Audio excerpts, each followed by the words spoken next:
Muy buenas noches a todos amigos, familia. Gracias por acompañarnos aquí en Fe, Esperanza y Amor. Estamos bien contentos de poder recibirte, de poder decirte que este es un tiempo anhelado, este es un tiempo especial en el cual antes de estar llegando al final de la semana queremos detenernos, queremos pararnos en seco y ponernos a reflexionar algunas cosas que son importantes y que todos como seres humanos necesitamos cambiar, necesitamos tomar decisiones, necesitamos entender tantas y tantas circunstancias. Pero bueno, antes de entrar yo quisiera mandar un abrazo y también un saludo a todos nuestros campus, que prácticamente son 8, nuestra familia que también se encuentra allá en San Luis Potosí, a la Iglesia Vida, les mandamos un abrazo, gracias a todos los que hasta este momento han estado compartiendo, han estado mandándonos algunos saludos y bueno, queremos decirles que eso nos da muchísimo ánimo, nos da aliento, nos hace sentir ese calor de familia y decirles que a pesar de la distancia estamos juntos. Y juntos usualmente llegamos más lejos, somos más fuertes y podemos llevar a cabo ese gran mandato de parte de Dios, que es ir y predicar el Evangelio a todas las naciones de una manera inteligente, de una manera significativa. Así que gracias a todos por estar aquí acompañándonos, gracias familia por sus comentarios, ojalá puedan compartir también esta maravillosa transmisión de fe, esperanza y amor, porque esta es una transmisión para todos, es una iglesia para todos que tiene y que quiere tener también los brazos bien abiertos para recibir a todos y a aquellos personajes que hoy se sienten cansados, que hoy están atravesando un mal día, como seguramente todos y cada uno de nosotros hemos tenido malos días, y para las personas que hoy dicen yo quiero dar un paso más adelante en mi fe, yo quiero conectarme más con Dios, no sé en qué lugar y en qué parte de tu jornada espiritual te encuentres, pero hoy, como dice el título de este tema que está apareciendo en pantalla, hoy es tiempo de cambiar. Hoy es tiempo de cambiar, las personas cambian conforme van pasando las generaciones, conforme van dando saltos agigantados en cuestiones tecnológicas, también encontramos muchísimos avances en muchos aspectos y sería delicado el pensar que fuésemos una iglesia que no avanza, una iglesia que se centra solamente en las mismas personas de adentro como nosotros que ya hemos recibido ese mensaje de salvación y que por gracia somos salvos por medio de la fe, pero el aspecto es un poco más profundo en este sentido. Queremos cambiar porque el cambio es como ese fruto, es el fruto que nosotros podemos palpar, que hemos conocido a nuestro Dios, que estamos enamorados de Él y que queremos seguirle y que queremos ver a las personas como Él las ve, que queremos amar a las personas como Él las ama y que estamos incluso también dispuestos a salir de nuestra zona de comodidad. Y esto que te estoy diciendo es súper complicado porque usualmente tenemos el ADN implícito para mantenernos cómodos, para echar una almohada en la pecera y que al final del día no estemos avanzando, pero queremos ser un imán, queremos ser atrayentes hacia las personas que no conocen de nuestro Dios y queremos esforzarnos por llevar ese mensaje de buenas nuevas. Es tiempo de cambiar y no sé si en alguna ocasión a ti te llegó, te tocó a llegar a escuchar acerca de esa maravillosa empresa llamada Kodak, que Kodak usualmente estuvo en el año 1980 hasta el año 2000 liderando toda la condición fotográfica, toda la cuestión incluso de ilustraciones, fotografías impresas. El aspecto es de que llegó un momento crucial en el cual uno de sus empleados le hizo la propuesta en una de esas juntas, el escrito lo puedes encontrar en internet, le hizo la propuesta a uno de los gerentes y les decía, mira, yo creo que necesitamos innovar, tenemos que cambiar, porque quizá más adelante las fotografías impresas no serán lo más apropiado, ya hay cada vez algunos avances tecnológicos más acelerados y yo quiero proponer una cuestión de fotografías digitales. Los encargados de ese lugar dijeron, ¿sabes qué? Es una buena idea, pero yo creo que las personas van a seguir siendo exactamente iguales de aquí a muchísimo más tiempo adelante, así que vamos a dejarlo por este momento de esa misma manera. No hubo una innovación y en el año 2010 aproximadamente la empresa se declaró oficialmente en quiebra. Vamos a un poquito, un ejemplo que tal vez tú has escuchado y has conocido, en el caso de la empresa de Blockbuster, ¿no? que hablamos acerca de rentas de películas, que hablamos de alquileres, incluso también de series, que llegábamos a escuchar cosas como si me pasé en entregar esta película, esta serie en su tiempo, ya hay una multa, hay un recargo y bueno, las cosas eran de esa manera. Llegó un punto crucial en el cual uno de esos pequeños empresarios llamado Netflix hace unos años le dijo justamente a Blockbuster: bueno, necesitamos buscar una plataforma diferente y la propuesta es que mediante el correo electrónico mandemos una clave y que las personas puedan descargar esa película, la puedan ver, la clave caduca y en consecuencia ya no podrán mirarla otras ocasiones. Los encargados y los principales justamente de esta misma empresa llamada Blockbuster dijeron: es una locura, no tiene sentido, eso nunca va a avanzar. Y oficialmente en el año 2004-2005 Blockbuster estaría cerrando sus puertas también, catalogándose en bancarrota. Y entonces, bueno, tú dices: Néstor, ¿qué tiene que ver esto con una empresa y mi vida? Porque cuando nosotros usualmente no cambiamos, tendemos incluso a traer cosas del pasado, tendemos incluso a acostumbrarnos y en consecuencia ninguno de nosotros estamos exentos a caer en una bancarrota espiritual. Y la pregunta que inunda el mensaje en esta noche es: ¿de verdad nos estamos pareciendo más a Jesús en cada decisión, en cada pensamiento, en cada momento? ¿O sencillamente decimos: habrá tiempo de cambiar un poco más adelante, pero hoy me siento bien? Entonces, quiero que entendamos una cosa. El primer factor, el primer antagonista en esta película es el mundo de las excusas. Usualmente ponemos excusas para muchísimas de las cosas y no te estoy hablando de algo que yo no haya hecho, pero estamos aquí para aprender y para volver a recalibrar eso que tenemos que cambiar. Estamos en el mundo de las excusas. Usualmente decimos cuando somos más jóvenes: es que no tengo tiempo, no tengo dinero. Avanza el tiempo: es que no tengo fuerzas, es que no tengo ánimo, es que no tengo ese empuje para hacer lo que se necesita. Y entonces nos llenamos de excusas que al final del día son justamente una barrera que nos impide cambiar, que nos impide incluso hasta cierto punto salir de nuestro estado de comodidad. Las excusas son una parte crucial que tenemos que entender, que juegan en contra de nuestro cambio. Y el segundo punto es el miedo al rechazo, el miedo al qué dirán, el miedo incluso a decir: bueno, si emprendo y si fracaso, imagínate qué vergüenza. ¿Cómo voy a mirar a las personas y decirles: intenté algo y fracasé? Hay miedo a la crítica, hay miedo a la soledad, hay cantidad de miedos que nos inmovilizan y que no nos permiten seguir hacia adelante. Y en consecuencia, entre excusas y miedo, no avanzamos y no cambiamos. Y mira, quiero que me acompañes a leer qué es lo que dice Eclesiastés capítulo 11, verso número 4, que ya está apareciendo en pantalla. Y este es un escrito de parte de Salomón: el que al viento observa, no sembrará, y el que mira a las nubes, no segará. Esto me suena como a una persona que se la pasa soñando, a una persona que se la pasa visionando pero nunca actuando. Y no sé si en alguna ocasión has escuchado esto: hay muchas personas que quieren cortar frutos de un árbol que nunca plantaron. Hay personas que quieren cortar un fruto de un matrimonio estable cuando no hay comunicación. Hay personas que quieren entender y llegar a un punto significativo de una relación importante con la familia, con los hijos, pero no hay una situación de acompañamiento.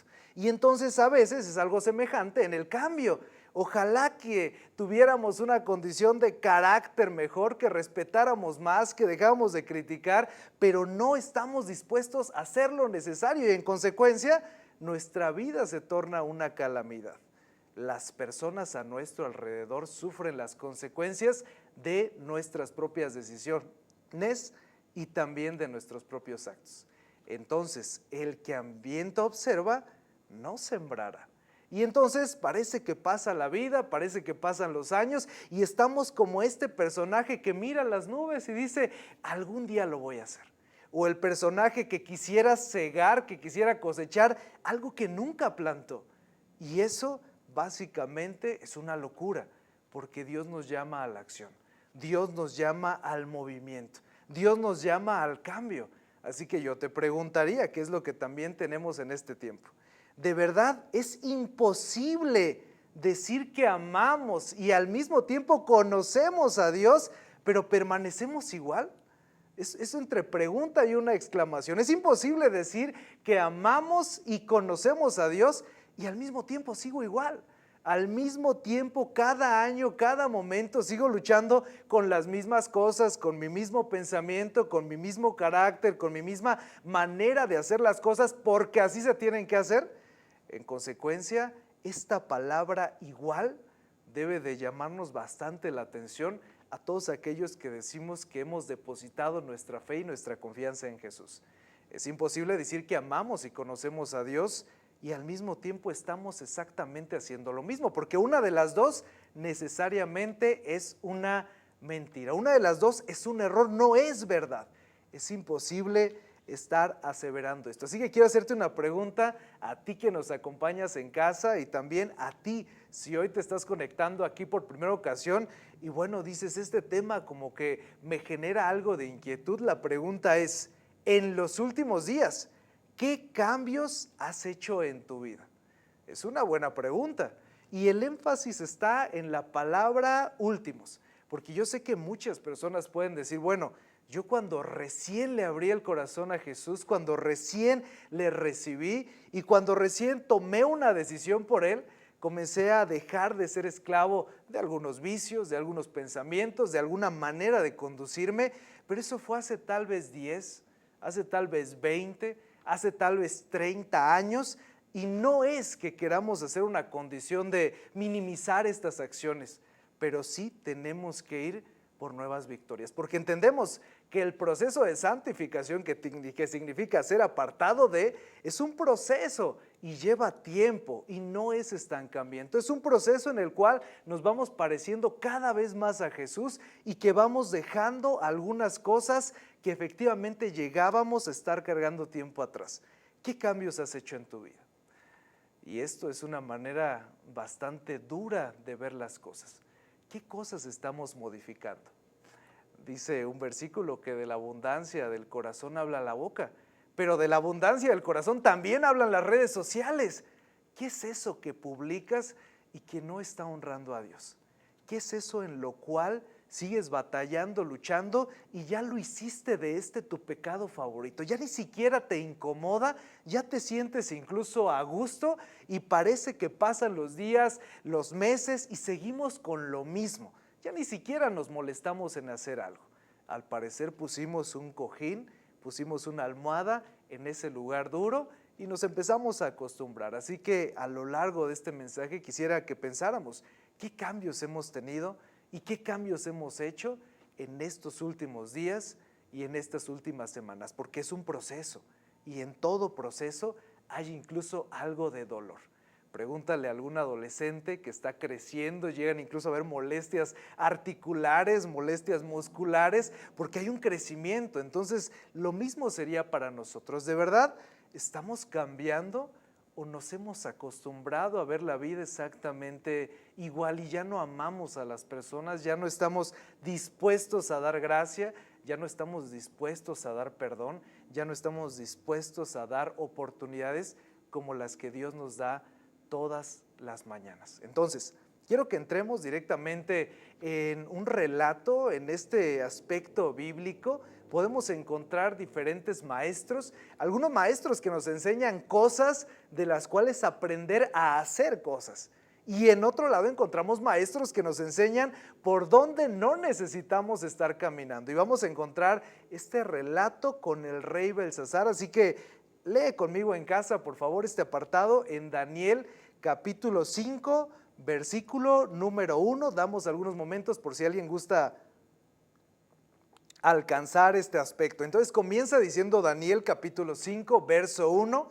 El rey Belsasar hizo un gran banquete a 1000 de sus príncipes y en presencia de los 1000 bebía vino. ¿Cuál es el contexto? Resulta que el rey Belsasar, dicen algunos historiadores, que podría ser el nieto del rey Nabucodonosor.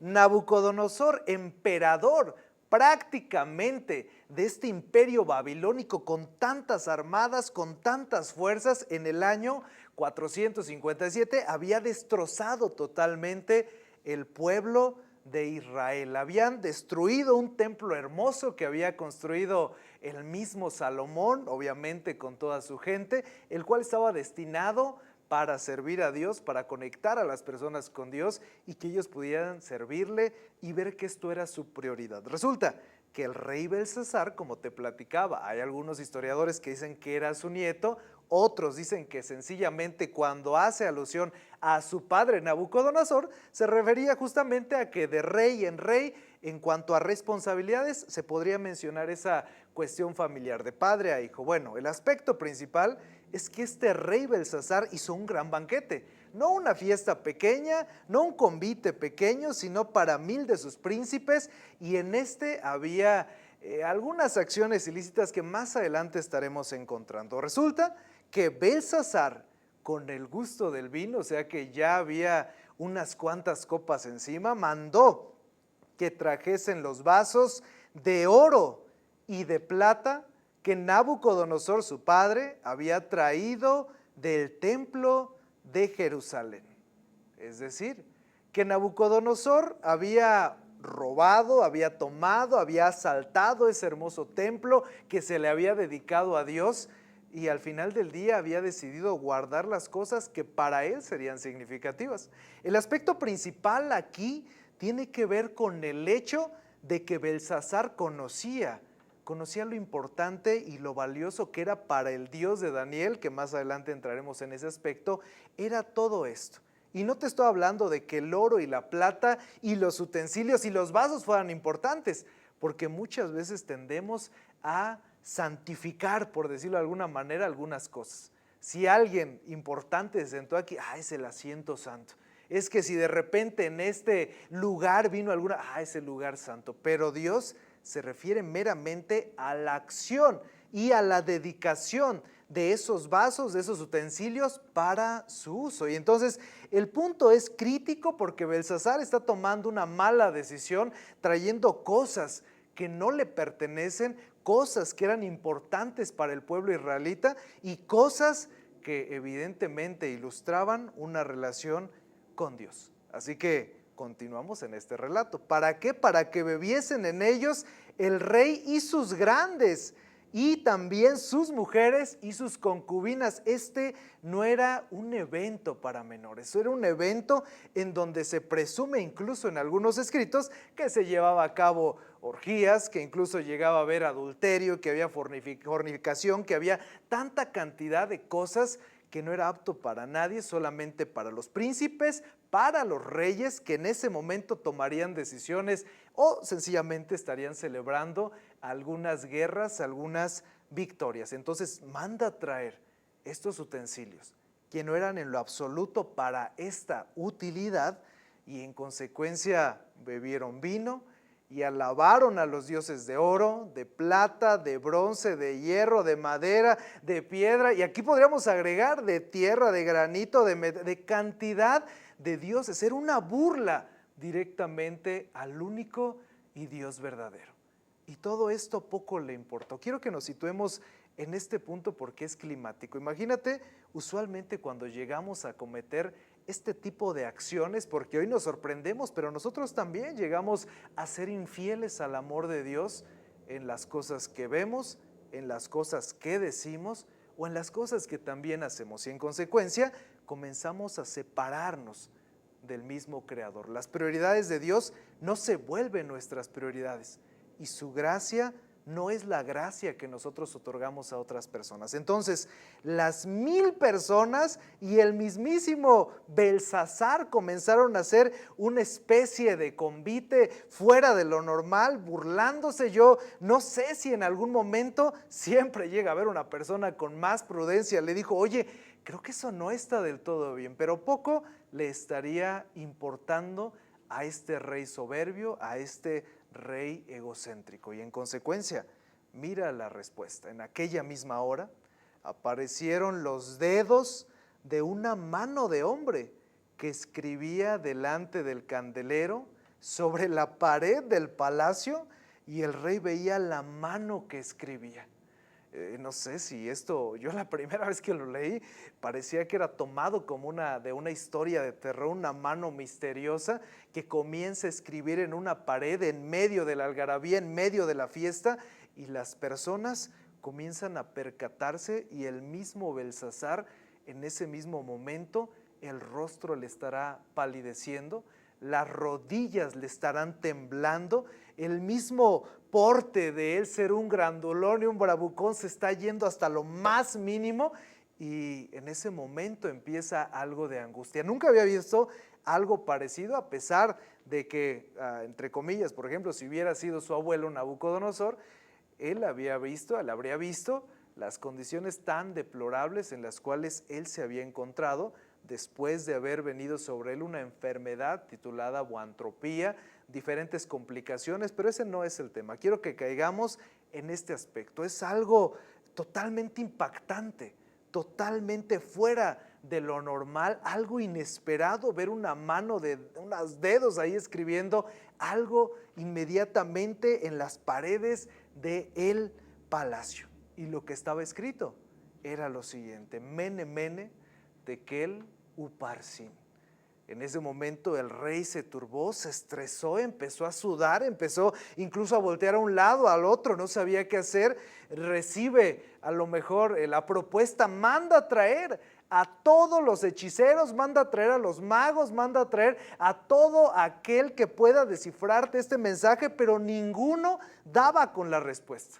En ese momento la reina se acerca y le dice: oye, Belsasar, en los tiempos de tu padre, padre hablando justamente del abuelo, en los tiempos de tu padre había un hombre llamado Daniel que había sido utilizado por Dios para interpretar cantidad de sueños. Sería buena idea que lo trajeras. Él en su desesperación dice: mándenlo traer en este mismo instante. Y así es como traen ahora a ese Daniel que años atrás había sido librado justamente de las fauces de los leones, a ese mismo Daniel que su rostro había sido 10 veces más hermoso por obedecer a Dios y por ser fiel a lo que él tenía, pero ahora ya no era el Daniel un adolescente, ahora era un Daniel, un adulto mayor que llega y lo primero que le dice el rey es: Daniel, si tú me descifras esto, te voy a poner un collar de oro, te voy a vestir de púrpura y vas a ser el tercero al mando aquí en Babilonia.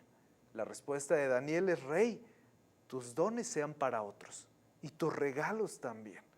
Yo solamente vengo a hacer lo que de parte de Dios me es necesario para que puedas entender esto que te ha robado el sueño. No es un Daniel con algo de miedo, de incertidumbre, como la ocasión que Daniel interpretó lo que significaba una estatua por ahí de diferentes materiales, donde le dolió en su corazón a Daniel el decir la noticia. No, ahora es un Daniel que está firme y que sabe que el mismo Belsasar ha obrado mal, que ha sacado al Dios verdadero de su vida, que se ha burlado de él, y con esa firmeza va a leer y le va a dar el significado a estas palabras que aparecieron ahí. Mene significa: contó Dios tu reino y le ha puesto fin. Tekel, pesado has sido en balanza y fuiste hallado falto. Y Pers, que podría ser traducido como Parsin, Uparsin, tu reino ha sido roto y dado a los medos y a los persas. ¿Y sabes cuál fue la respuesta de Belsasar? Poco le importó lo que Daniel le había dicho. La respuesta inmediata de Belsasar fue: ok, muchas gracias, Daniel, vamos de una vez por eso que te había prometido, aquí está tu cadena, aquí está tu collar. Poco le importaba, solamente era una condición de emocionalismo instantáneo que no le llevaría a hacer absolutamente nada, porque en ninguna parte de todos los capítulos que contiene Daniel encontramos una cuestión que diga que Belsasar reflexionó su caminar y dijo: no puedo ser pesado y hallado falto, tengo que reconciliarme. En ningún momento. Así que la parte más triste de esta historia es que la misma noche fue muerto Belsasar, rey de los caldeos, y Darío de Media tomó el reino en esa misma noche. Y tú te puedes preguntar, bueno, Néstor, ya vimos que esta es una condición triste, es un final que no esperábamos, creímos que tal vez habría algunas condiciones más positivas para el rey Belsasar, pero ¿esto qué tiene que ver con nuestro tema de hoy, de tiempo para cambiar? Tiene que ver en que el mismo Belsasar hizo planes y pensó que mañana podría pedir perdón y dejarlo atrás, como muchas veces nosotros. Como muchas veces nosotros decimos, ya que tenga tiempo, ya que tenga energía, ya que tenga una novia, ya que tenga una esposa, ya que tenga esto y lo otro, ese será un buen día para cambiar. Y en consecuencia, Belsasar inundó su vida y su pensamiento y dijo, más adelante cambio, más adelante voy a pedir perdón. Y las consecuencias es que esa misma noche Belsasar fue muerto, fue destrozado totalmente su reino, y en consecuencia el reino fue dividido. Hizo planes y pensó que mañana podría pedir perdón y dejarlo atrás, como muchos de nosotros. Y en consecuencia estamos en una generación de postergadores crónicos. Constantemente cuando éramos pequeños, en casa somos 6 hermanos y normalmente cuando mi mamá nos pedía que hiciéramos algo decíamos, ahorita ma, espérame un poquitito, ya voy. Ayúdame con los trastes, espérame un poquitito. Y entonces, ¿a qué hora vas a limpiar? Ay, nada más termino esto. Y eso lo pasamos a la vida adulta. Y encontramos esa bombilla, encontramos ese closet hecho un desastre y decimos, el día que tenga tiempo. Avanzamos y lo llevamos en nuestra relación con Dios y decimos, el día que tenga voy a dar y voy a servir. El día que Dios me provea de esto, yo voy a hacer tales cosas. Y nos convertimos una vez más en postergadores crónicos. Y decía mi mamá, es que tú eres el hombre del mañana, porque siempre dices mañana voy a hacer esto, mañana voy a cambiar lo otro, y nunca terminas de emprender algo, y esto está en nuestra genética. Usualmente tendemos a poner las cosas importantes para después. Pregúntale a alguien que tienen que entregar un reporte semestral y hasta las últimas semanas está vuelto loco tratando de sacar todos esos ajustes, esas calibraciones que no se tuvieron en el tiempo hasta atrás. Pregúntale a alguien que dice voy a cambiar mi salud, voy a cambiar mis hábitos. Ya vi que estos resultados de colesterol como que no me cuadran, estos triglicéridos no están del todo bien, este ácido úrico ya me molesta en las rodillas y en el dedo gordo, ya voy a hacer algo. Pasan los años, pasan los meses, pasa el tiempo y nunca terminamos de actuar. Y nos convertimos en personas que queremos arrancar frutos de un árbol que nunca plantamos.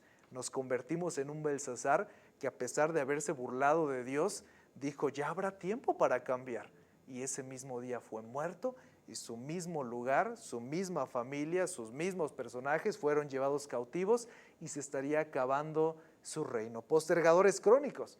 El problema es que dejamos a Dios para después. Y ese es el punto principal que nos tiene aquí. No podemos dejar a Dios para después. Porque acuérdate de tu Creador en los días de tu juventud antes que vengan los días malos y los años de los cuales digas no tengo en ellos contentamiento. Y sabes, los días malos han llegado. Basta mirar a un lado, mirar a otro y preguntarte por qué hoy estoy atravesando una temporada dura y complicada en mi familia, en mi relación, en mi trabajo. ¿Será acaso que ya nos acostumbramos? ¿Será acaso que ya no cambiamos? ¿Será acaso que ya sencillamente hemos puesto a Dios en el retrovisor de nuestra vida y decimos, ya cuando tenga tiempo? ¿Te acuerdas de los personajes que se encontraban justamente tratando de construir un muro, unas de las paredes del templo también de Jerusalén, que decían, no ha llegado aún el tiempo de que se ha construido tal muro? ¿Quién les dijo que no había llegado el tiempo? Ellos mismos. Y poco a poco dejaron de construir y pasaron 15 largos años sin colocar una sola roca. Se levantaron las condiciones de maleza, los mismos tabiques se veían ahí y era una deshonra y era una desgracia mirar ese lugar que había sido destinado para Dios, mirarlo abandonado solo porque solamente reflejaba un corazón alejado de los planes de Él. Así que la pregunta es, ¿estamos dejando a Dios para después? ¿De verdad estamos cambiando o ya nos pusimos algo cómodos? Este fue el primer apartado. Dijimos que hay dos maestros, dos grandes maestros de los cuales podemos aprender en los relatos bíblicos, los grandes maestros que nos dicen qué no hacer como Belsasar, pero aquí hay un gran maestro que nos dice qué sí hacer para poder cambiar y parecerme cada día más a Jesús. Entonces, este relato se encuentra en el primer libro de Reyes, capítulo 19, versículo 19, y comienza diciendo: halló a Eliseo, que araba con 12 yuntas delante de sí, y pasando Elías por delante de él, echó sobre él su manto. Te doy un poquito el contexto. Resulta que Elías ya es de edad avanzada, que Elías ha tomado algunas decisiones, ha hecho muchos milagros Elías, pero Dios le ha pedido que necesita un sucesor. Dios le ha dicho que necesita dejar a alguien que pueda hacer su lugar, que pueda incluso llevar a cabo lo que él hace cuando él ya no esté. ¿Por qué? Porque ese ministerio profético no va a ser para siempre, porque todos tenemos fecha de caducidad. Entonces resulta que en ese mismo momento Dios le dice a Elías: ya tengo al personaje necesario, ya tengo al personaje que será ese profeta que te estará suplantando, ese profeta que ahora tendrá y hará maravillas, y será un hombre llamado Elías.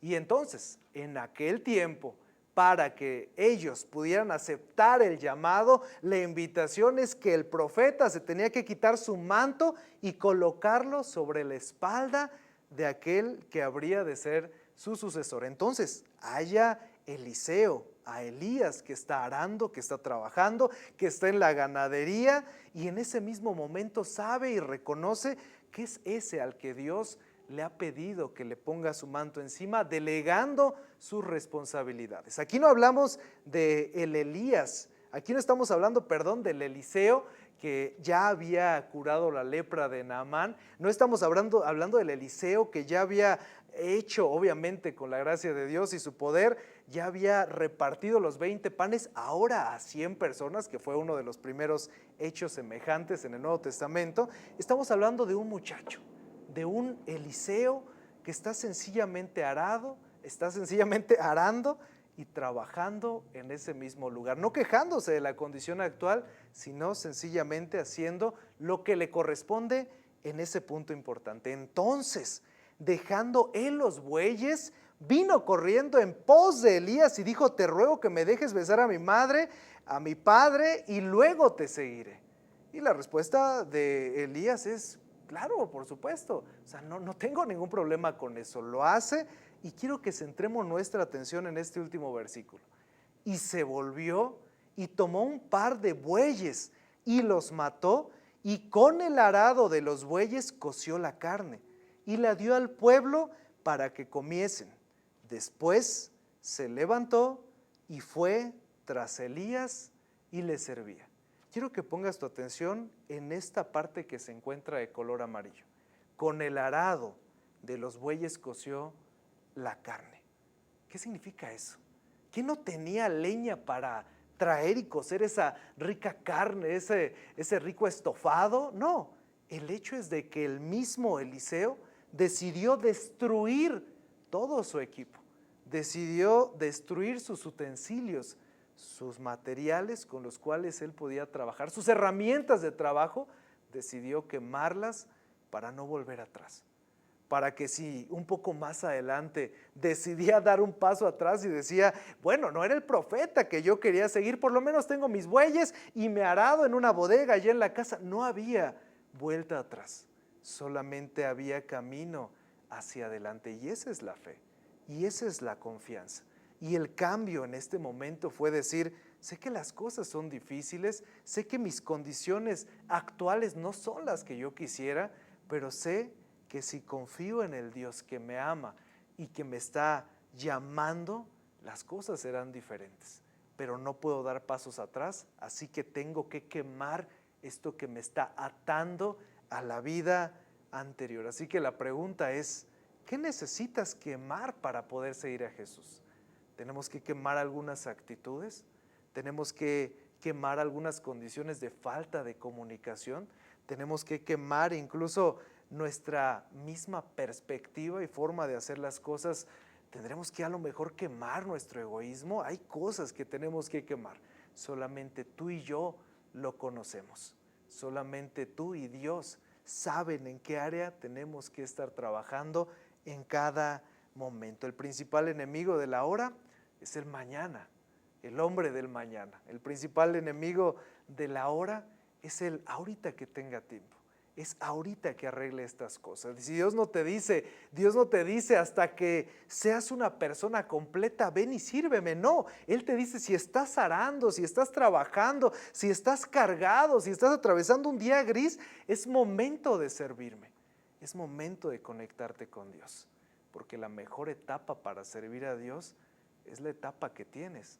El mejor momento para compartir el mensaje es cualquier momento disponible que tengas para poder hablar con una persona, y muchas veces nuestro testimonio habla más que nuestras propias palabras. Entonces, no podemos postergar, no podemos ser personas que van a estar procrastinando toda la vida diciendo algún día voy a cambiar y nunca hacer absolutamente nada, porque Dios ve más allá de nuestros pecados y nos llama. Pero tienes que hacerte constantemente esta pregunta: ¿qué cosas he quemado que no me dejaban avanzar? ¿Qué cosas he abandonado que estoy contento de saber que Dios haría exactamente lo mismo? ¿Qué es lo que Dios me invita a cambiar en cada mañana? ¿Será acaso la manera en que me conduzco con otros? ¿Será incluso la forma en que llamo a las personas? ¿Será acaso que no estoy poniendo límites en mi vida? Será una cuestión importante de estar aterrizando. Así que solamente me gustaría cerrar con 2 puntos importantes, con 2 ingredientes fundamentales para entender que este es un tiempo de cambiar. Número 1, establece un plan de entrenamiento. Establece ese plan de entrenamiento para esta carrera llamada vida. Un plan en donde el piloto tiene que ser Dios y donde nosotros debemos de tener los brazos abiertos para entender que Él tiene grandes cosas que quisiera mostrarnos si tan solo nosotros clamáramos a Él. Entonces, establece un plan de entrenamiento. Tú conoces a Usain Bolt y sabes que ha entrenado por más de 20 años para correr tan solo 115 segundos en una meta, en una carrera, pero es una cuestión de ejercitación, es una cuestión de alimentación, es una cuestión de hábitos, qué alimentación espiritual, qué hábitos personales, privados en relación con Dios estamos teniendo. ¿Cuál es nuestro entrenamiento?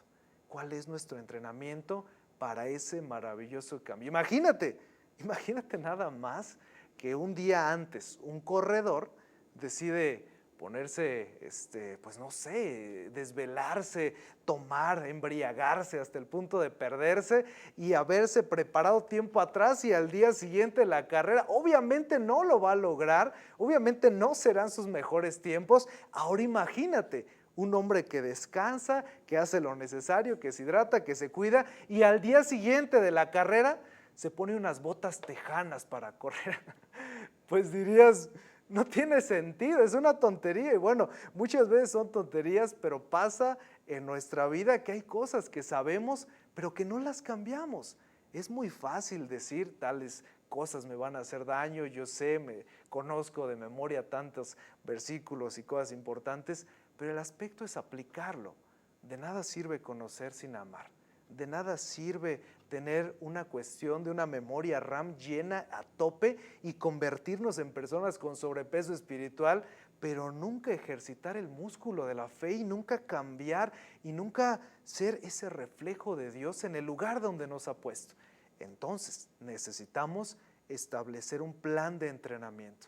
Y ese plan de entrenamiento parte de nuestras disciplinas privadas, de nuestro tiempo de oración, de nuestro tiempo de lectura bíblica, desde nuestro tiempo incluso de las acciones, porque una fe sin obras es una fe muerta, del acompañamiento a las personas que sabes que están atravesando un mal día. Y por otro lado, no podemos llevar el pasado de viaje, porque nos encanta llevar el pasado de viaje en todos los aspectos. Ninguno de nosotros estamos exentos, nos gusta y preferimos no quemar nuestro equipo, nuestras herramientas, porque decimos si algún día las necesito.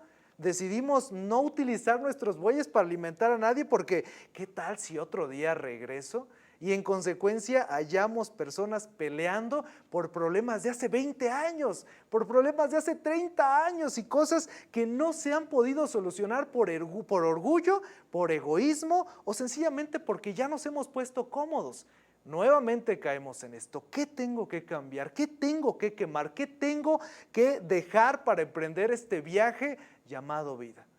Necesitamos soltar algunas cosas y Dios nos dice que depositemos nuestras cargas en Él, que Él está con nosotros cuando quememos el arado y está con nosotros cuando decidamos seguirle. Así que eso tiene que ser un tiempo de reflexión y ya es tiempo de cambiar y hacer cosas grandes con Dios y para Dios.